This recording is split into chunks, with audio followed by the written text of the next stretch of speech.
Hello, hello. How about that snowstorm? That was pretty amazing. I'm lucky I got out of here. I had to do a medical thing on Monday, missed the beginning, and did something today, missing whatever's coming this weekend. But the beauty of our lives are that we live virtually. So this page you can't see, and it will be there once we get a lecture going. I had already recorded this lecture once, but for a different book. There's lots of overlaps between that book and this one, so hopefully I won't do anything too stupid because of the confusion. Oh my God, what is happening? Hold on.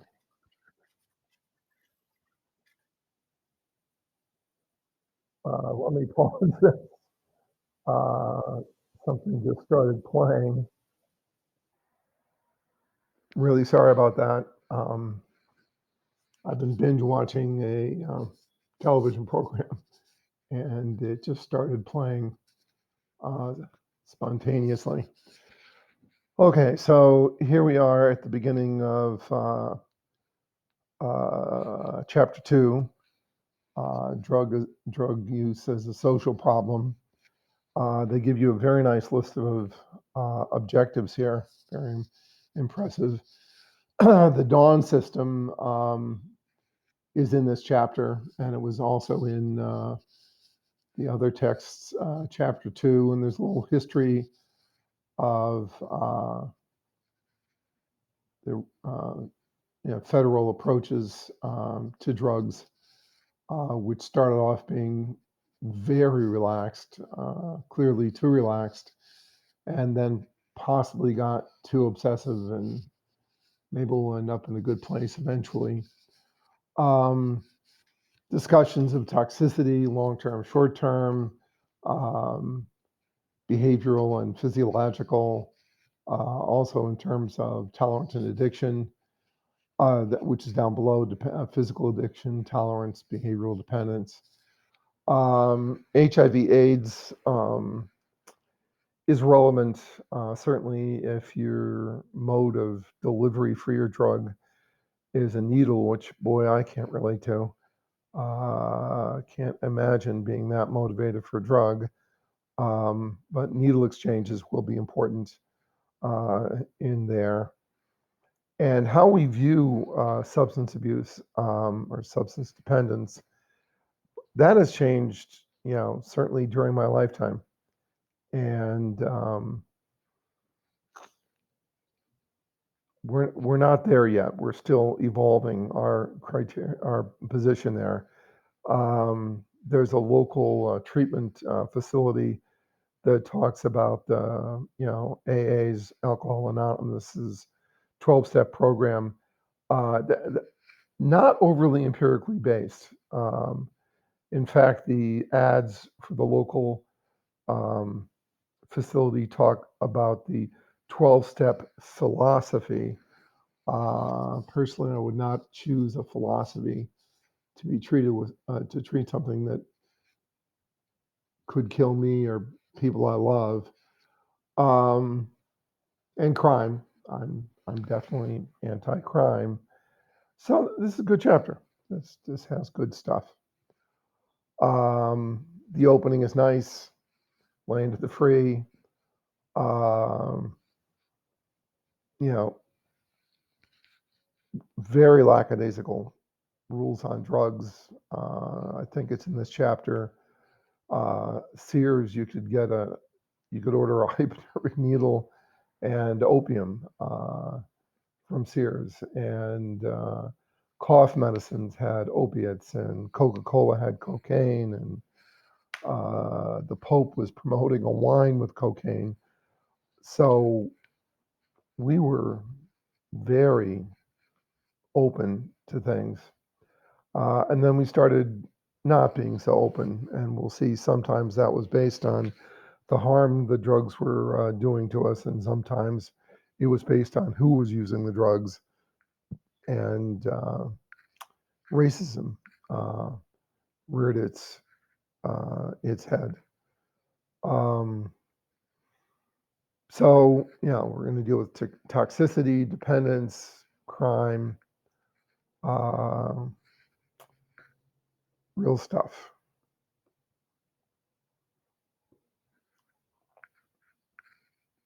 Okay. Um, how do you define toxic? That's not much of a debate. Um, behavioral toxicity, where the drug isn't, you know, today destroying your liver, but your behavior becomes so disoriented, you can be a risk to yourself or others. And there's mind-body dualism, which is very popular uh, in the philosophical history of how bodies work. I live my life as if I have a mind separate from my body, but my science is all body. Psychoactive drugs, which we've already dealt with, impairment, drunk pilots, physicians, those are truck drivers. Boy, truck driving used to be a pretty profitable thing to do. It isn't anymore, and these people are pushing themselves really hard, and they fight rules to make them sleep, and they're driving big things. And someday in your lifetime, not mine, those trucks may drive themselves, which is probably a good thing. And acute versus chronic, uh, that's a an important topic. And chronic use of drugs like alcohol, or my family history is more focused on cigarettes. Um, both of my parents probably went that way from chronic tobacco use. And liver damage is something to worry about with alcohol for sure. Combining it with Tylenol, acetaminophen, can really increase your risk of something going bad on you there. We'll talk about that in a little, acetaminophen, um, Tylenol in a little bit again. So, we're going back a little bit to chapter 1 and how many people use drugs, and the again, highways, drinking, taking drugs to keep yourself awake, which can make you paranoid and aggressive. Um, that's very real. And field sobriety tests, in my aged state, I would have trouble with some of these because my balance is not what it used to be, and I'm not who I used to be. Pupil dilation is important. So I don't know if we're going to get to that later in the textbook, but boy, they're very obsessed with your pupils with good reason. So here's Dawn. Dawn is not a perfect system. It's drug abuse warning network. It has some oddities to it. The data collection is not perfect, but it's way better than nothing. And I'm glad those that hate science have not stopped us from collecting these data. By the way, in my world, data is a plural noun. Datum is a singular noun. So there's a number of emergency room visits. Notice that there's no alcohol there alone, as the book discusses. It's alcohol in combination with something else. Um, and that's lives being disrupted, sometimes put at risk to yourself or others, and it costs money. So no matter whether you care about people or you care about money, this is worth considering. And solution to one thing can sometimes help the other. So liberals and conservatives can actually agree on some things. So, by the way, the book says prescription opioids. I forget whether I mentioned this in chapter one. Um, that is the term that everybody uses for drugs that you can take of that type. I don't like to use that term. I like to use the term opiate or opiates. Um, they're both the same thing. Kill me, I'm old. And when I came into the field, we did not use that term for drugs. I don't know when that transition occurred. The local hospital or medical school had a symposium based on dealing with opiate addiction. And I was so excited to see that the keynote speaker, who must be of my age, she refused to use the term opioid. She talked about opiates. Now here's the drug I had in mind on the last page, Vicodin. Let's just take a quick look at that. M1. When I was an undergraduate, you had to be an ROTC, and that was the weapon they gave us. Good times. So it works good, but it contains Tylenol as well, which I'm not a huge fan of, particularly when combined um, with alcohol. And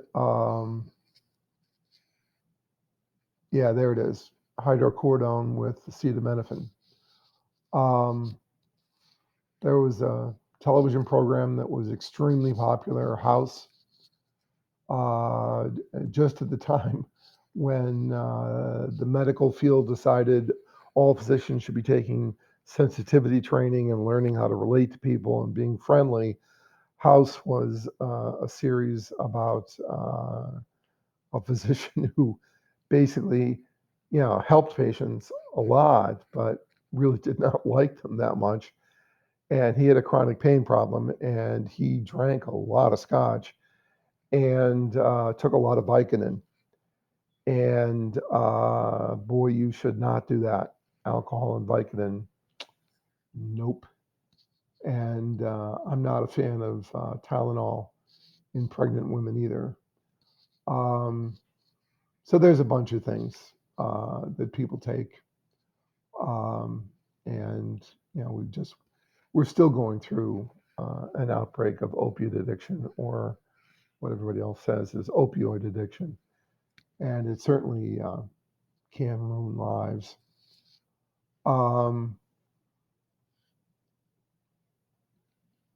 So there's how dangerous is your drug? We're tickling ahead to chapters 9 and 10. And alcohol is a bad one. Cocaine is, I'm not a fan of cocaine or amphetamine. Marijuana is pretty benign. Again, bloodborne diseases. I don't even think about taking drugs with a needle. I get needles stuck like a couple times a week now. Boy, you get needles stuck. I was at UCLA dealing with a rat bite, and a nurse came in who had been needle stuck dealing with an AIDS patient, which was a very big deal when I was young and at UCLA. She was scared out of her mind. I hope that ended up well. Needles are really good at getting things into you. and you don't want AIDS. And there's a discussion here of drug paraphernalia and needle exchange programs. And, rather than get emotional about this, which the textbook talks about, let's look at the data and see what the data say about drug use. I mean, the likelihood that the only reason someone is not injecting heroin into their bloodstream is, oh, I'm afraid of needles, not that likely. Purple drank, I'd never actually heard of. I had to look that up earlier. Um, Sounds pretty gross to me. I can see how it messes you up. If we were talking to each other, I'd ask you if you'd heard of this. Um, and there's a list of other drugs which I have heard of: heroin, marijuana, LSD, PCP, cocaine, ecstasy, methamphetamine. Um, I don't know. Uh, Purple drink doesn't sound too good to me. And there's harm reduction and needle exchanges. And those are the needles I used to use in my rat research. 1 cc tuberculin syringes. I'm real good at those. Had to use them actually to give myself anticoagulants after hip surgery. Uh, I can stick needles. Um, Habituation, which is often a part of dependence, where the same amount of drug does less and less to you. There are multiple forms of tolerance to drugs. Some of them involve learning, which people don't tend to think about very much. But if you're interested in drug dependence, addiction, love, gambling, many things that counselors deal with, you really have to understand classical conditioning and operant conditioning, um, because they're integrated into those addictive processes. And I'm sure I said it before, and I'll say it again. Love is a vicious addiction. The drug in the pill is not addicting. It is only addicting because it acts on parts of the brain, often, that have evolved to make you attached to things. We evolved to fall in love. We evolved to care about our children, um, and even religious beliefs. So addiction is part of who we are. Um, Become addicted to something. I'm addicted to teaching. I love it. I mean, if I don't feel very well in the morning and I get to go teach a class, whoa, I get so high. I wish you could see it happen live. Unfortunately, by the time you see me here, I just got done reading the chapter 3 times, and the edge has come off a bit. So there's tolerance. We're going to talk about that more so in chapter 5. So I'll try to hold off with some of my lectures there. There's physical dependence and withdrawal syndromes. Usually, withdrawal signs from a drug are mirror images, opposites of what the drug actually did. Now, that can be based on physiological mechanisms. It also can relate to learning, as we will say. There, the body's normal regulatory mechanisms. Some that I'm not related to, but share the last name with. Walter Buchanan coined the term homeostasis, which in English can be referred to as wisdom of the body. It's yin and yang. Something pushes you down, you push back up. Something pushes you up, you push back down. Your body just doesn't want to be messed with, which is largely not a bad strategy, but it can lead to drug dependence and some forms of addiction. Boy, you don't see that too often. I have seen many people light cigarette 2 with cigarette 1. That must be quite the hit. And there's a discussion of reinforcement and craving, and we'll deal with a lot of that stuff again later in the course. But yeah, you should become mildly familiar with the terms here. Strengthening of behaviors. For some drugs, people report that the first time they take a drug, it can be heroin, it can be amphetamine or cocaine. It changes their lives. One experience. Other things seem to take a fair amount of time. Laboratory rats, I used to work with them a lot, and they are used heavily in pharmaceutical research. And one thing they do is they hook them up so they can get IV injections of drugs. And then they say to the rat, well, how much do you like this? And the rat tells you by how many times they're willing to hit the lever before they quit. So you start them off with 1, and oh, yeah, that's good. And then 2, and then 10. And sometimes they will go into the thousands to get their drug. Very rewarding. Um, Views of addiction. Yeah, you should be familiar with some of these medical models. That overlaps with some of my life. I vote. Um,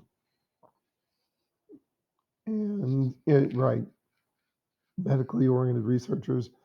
It's like looking for you're missing money under the lamppost. You look uh, where it's easiest to look to see what you can find. That was water, by the way. The 70s, that's when I started grad school. Um, there was an over reliance on physical dependence in terms of defining addiction. That was wrong. And 60s and 70s, amphetamines. I'm surprised that they were not considered. Uh, not well. I don't know. I'm surprised by this, but we have a different perspective now, certainly on amphetamines, and to some extent on marijuana. Um, and there's the motorized. This is what I've already referred to: injections of drugs. And Dr. Seed's lab and a student that I was familiar with, they did this opiate addiction research in ants. I think it also happens in bumblebees. So DSM-5 comes up here, the most recent diagnostic and statistical manual. And there's all these things listed, but you only need 2 to make the manual happy. So the animal, I know that animal research can upset some people, but we have learned valuable things about the mechanisms of addiction and the brain areas that are involved in addiction. I'm a pain guy, but for a while I generated students who did nothing but go into graduate school and work on addiction. And they've done really important stuff. Which is more important? There's the DSM-5 again. Um, let's don't think black and white here. Be flexible. In your lifetime, thinking is going to change. Less in your lifetime than mine, I suspect. But DSM-5, 10 separate diagnoses. Uh, every time the DSM is revised, it becomes less Freudian and more scientific, and I like it more. I like evidence-based medicine and evidence-based DSMs. And I've already alluded to this, that drugs are addicting because they are affecting parts of the brain that are meant to attach you to things. Not, addictions are exaggerated versions of what the brain, I think, would want you to do, but still they are tapping into mechanisms of the brain that are involved in love and your children and your religious beliefs, your political beliefs. So understanding the brain is important, and understanding that there are mechanisms in the brain that underlie addictions are important. Addictive drugs just happen to hit those systems. So there's a nice probability of transition. Um, Look at that nicotine, man. Uh, in AMH, there's a canopy outside the front doors, and one of my students, she could work inside for a couple hours, and then she had to go have a cigarette. And oh my God, you could see that first hit of the cigarette just hit her like it was she loved it. And she went through a lot of attempts to overcome that addiction. I honestly don't know if she ever succeeded. She did everything, and she kept going back to the real deal. Um, and there's AA. Not a huge fan of AA. It reminds me of Freud to some extent. War on Drugs, which reminds me of Richard Nixon and the the commission he put together that recommended to legalize marijuana, and he didn't. And Reagan and the war on drugs. So much negative impacts of those things. We did not win the war on drugs. Lives were ruined. Lives are being ruined. Uh, is dependence biological? Well, I mean, all behavior involves biology. But yeah, again, it's not black and white. It's an amalgam. A nice discussion here of concordance rates for monozygotic and dizygotic twins. That is, if one member of the twin pair has something, does the other have? And boy, you have to be good at stats to do correlational research, as I hope I've said before, and I'll say it again. Correlation does not prove causation, and if you are not wicked clever, be very cautious around correlations, because the weak of mind always infer causation from correlations. You see it in every morning on Facebook. I post about science, medicine, and technology, and you can tell the good and the bad uh, people who do the reporting. Uh, they infer causation from correlational data. You have to be wicked smart with stats, and boy, economists are really, really good at this. Um, and yeah, these studies will help us better understand things. We've got scans we can do now too. And addictive personality. Again, we're dealing with correlation here very often. Well, always. Uh, I can't make you have a certain personality. I cannot manipulate personality. I can't do an experiment on personality. Simply picking people with this personality or that personality, if you don't understand scientific research, you may think that's an experiment. It ain't. It's correlational. And you know, sensation seeking, which is By the way, personality research is valid and real, and it's been done for like 50 years. Well, uh, I, I, I do believe in it. I've used personality tests in my research on facial features predicting things like personality. Um, and sensation seeking, uh, not surprising that that would be associated with abuse of stimulants. Good chance there's a causal relationship there, but never done an experiment. Impulsivity, by the way, if I've mentioned it before, I hope I'll mention it again. Um, as you get older, you become less impulsive. And if your frontal lobes, particularly your prefrontal lobes, haven't grown in yet, you are more impulsive. And male brains uh, mature more slowly than female brains. And males, until you hit virtually your mid 20s, impulse control is impaired.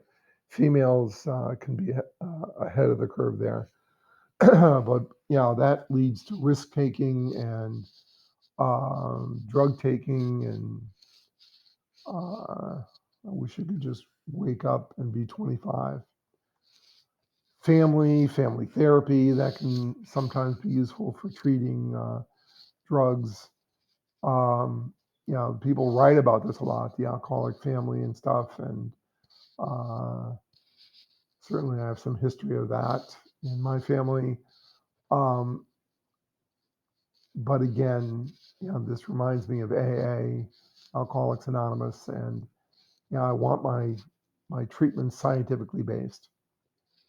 And then there's a discussion of the disease model, which we touched on earlier before. This was once extremely popular, um, but it's more complicated. And biopsychosocial. I remember when that was a new term, and it means it's complicated. And that should be virtually your default position, that this is complicated and you have to have smart people who can understand correlations and do not shoot from the hip. I don't like laws named after people. I like my laws based on science, not emotionality. Um, I am a fan of biopsychosocial because it's complicated and it increases humbleness. And are drugs associated with crime? Certainly some are. And if we make our people get their drugs at extremely inflated prices, and they have a pretty vicious addiction, boy, during World War II, people used to do a lot in Europe when we were fighting Nazis. People used to do criminal acts for cigarettes. Very motivating. So if you are in a financial pinch, uh, the need for money for drugs can certainly increase drug use. And if drugs are illegal, and that encourages gangs and gang warfare, all sorts of bad stuff. Um, I feel sort of lucky living in Scranton that we don't uh, seem to have a ton of that, but we have some, and near us there are counties with a lot more. And here's a reference to reefer madness, which I remember seeing when I was in grad school. It was funny then, it's funny now. This is the trailer for it.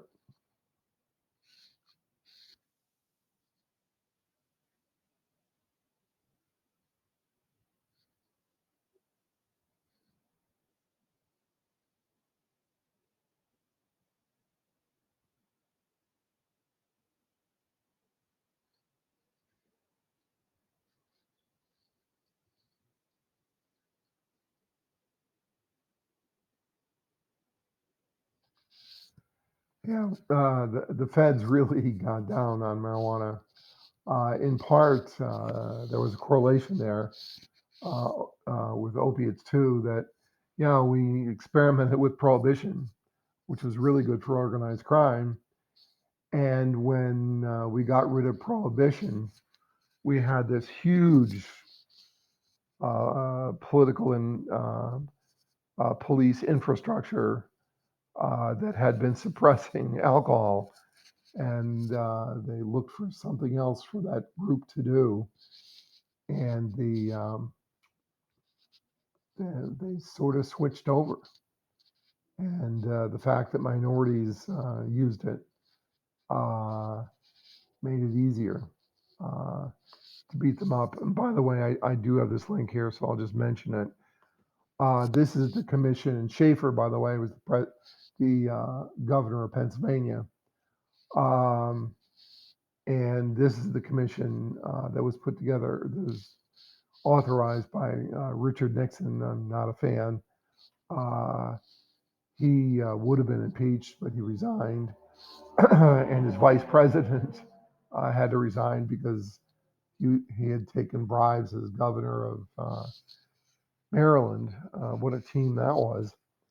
Um, so this commission recommended that marijuana be legalized, and Nixon wanted to beat up on my people, hippies uh, and blacks, and decided to really stomp on marijuana use for their reasons. And other countries do things differently. Uh, we should look around and think large thoughts. Uh, so again, we're being directed to other chapters, which we'll get to. Stimulants, an important sentence here is stimulants such as amphetamine and cocaine can make people paranoid and jumpy. Yeah, that's good if guns are cheap and plentiful. You want people paranoid and jumpy and well armed. Nothing bad can happen there. Um, Homicides, again, Scranton has been pretty good uh, with that. Um, Alcohol can increase the likelihood of violence, and of course, uh, it's used in sexual assaults, uh, so, and it can be considered a date rape drug. Domestic violence, it's a bad one. It's a bad one. Um, and there's money, and so yeah, if you need money for your drugs and you're addicted to your drugs, you're going to do some crime. Uh, and there are surveys there, uh, and again, survey research is correlational research. You have to be smart to understand it, but these are data that are worth considering. Uh, and if you make something illegal and people do it, that's a crime, and shouldn't make laws if you don't plan on enforcing them. And yeah, there's a big question. When I see pregnancy and children, I worry about prenatal exposure to drugs quite a bit.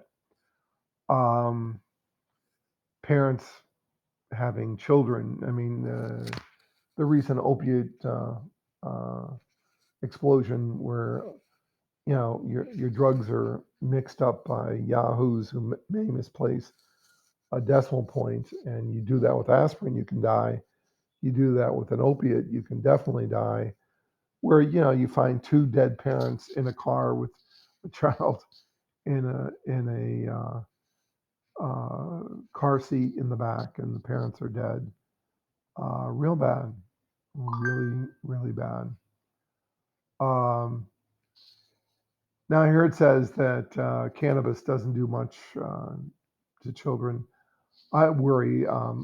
Maybe I'll find the editorial I wrote to the Scranton Times. about Tylenol and prenatal exposure to Tylenol, which certainly would relate to cannabis prenatally. If you had control over your behavior, I would not do that. Uh, Cannabinoids are very important developmental molecules for the nervous system. So while your child's brain is developing in your womb, and then you're flooding the system with drugs that affect systems that are important for neural development, not good. Uh, yeah, I'm sorry that some people have a greater burden to carry, but you do. And should society regulate drugs?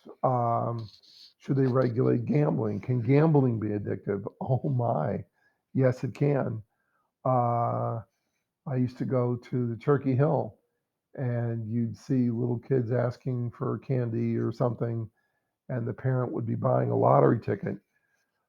You know, that's a regressive tax. Poorer people tend to buy those tickets.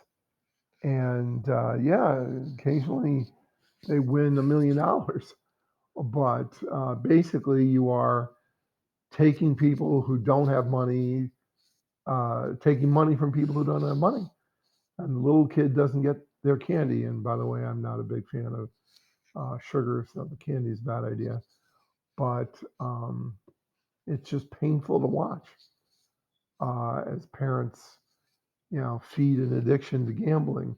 Although it may just be hope that they're they're dealing with not a classic addiction, but boy, you can be really addicted to gambling. I love these ads I get on Facebook from Mohegan Sun, and they show somebody with a fistful of money in their hands, and then they also have to run disclaimers saying, you know, gambling can be an addiction. If you think you have a problem, contact this number. Um, so this is a nice summary. I just looked at this before I started doing the lecture. Uh, this is a well-written book. I must admit. Not the book I would have chosen because I didn't choose it, but as I use it, I'm liking it, and it has nice review questions. And to the extent I can, I will try to use these for the quizzes. Of course, the quizzes are open book. They shouldn't create a lot of stress. Um, Thank you for listening. I think I know how to turn this off better than I used to. And we'll see you next time.